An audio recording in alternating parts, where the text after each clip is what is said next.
Hello everyone, Mario Conte here, real estate broker. I have the pleasure to have Roberto Borsellino, top mortgage specialist with me. Roberto, welcome. Thank you, Mario. So I posted online a video about a week ago pertaining to interest rates, and there was some unanswered questions that we want to bring a little bit of clarity.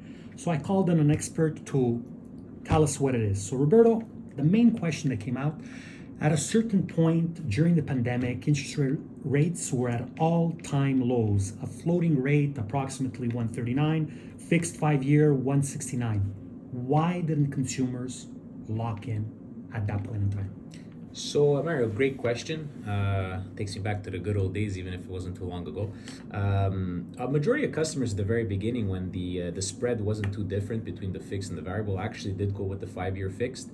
What happened was prior to Bank of Canada increasing their interest rates, the fixed rates had started to go up.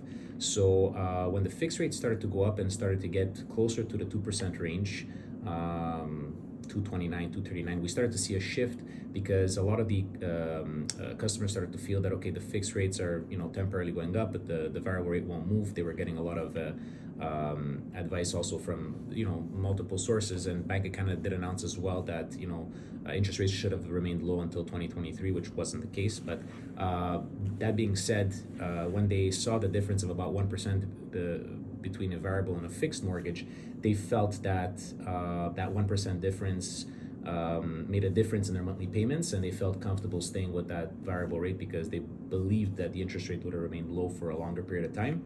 So it's that moment where we started to see a shift. Now when we look back, we do realize that locking in at that 229 would have been probably the right thing to do versus staying variable. But unfortunately, that's where we saw that big shift in customers going more towards the variable rate instead of sticking with a fixed. Yeah. Fantastic. And usually over the long haul, a consumer is better off with a variable rate or a fixed term. What's more advantageous? Look, if you're looking back historically, and you don't count the last 2 years, we had a 25-year approximate, more or less, average. The variable was usually, on an average, when you're looking on an average, a better product in terms of you would save money if you were going with the variable product. The last 2 years are exceptional. Interest rates had hit all-time lows. Under 2% for fixed. We've never seen something so great. So, if you're comparing the last 2 years and you say, well, if I go back 2 years and I compare a 5-year variable average 2 years back till, in the next 3 years, most probably the fixed rates will most likely would have come out as a better selection. But again, it's case per case. It's 100% customized product. You have to really know the customer's needs. So it's very hard to comment on that, but in a nutshell, that's what it is. Yeah. Fantastic. So there's some buyers on the fence. There's some buyers that are probably going to buy this winter, this spring, so on and so forth. There's other people that are going to renew their mortgages. What would you recommend? Go short, go long?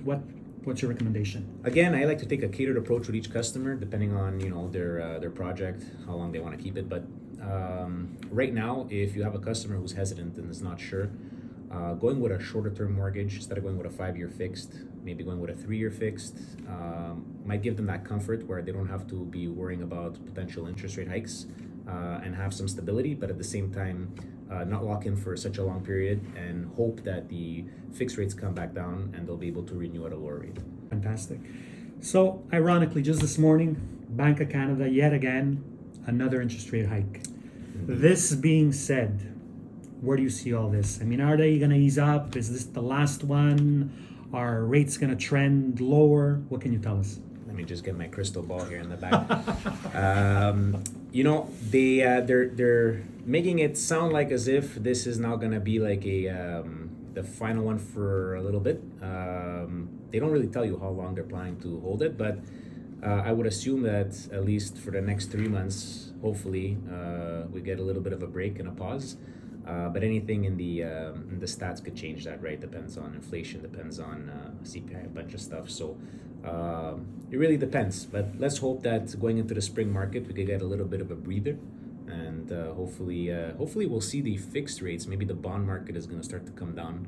We might see fixed rates come lower, even if the variable rate doesn't move, and that might be interesting. 100%. Roberto, thank you for your time. My pleasure. For more real estate info, follow me. Be my pleasure.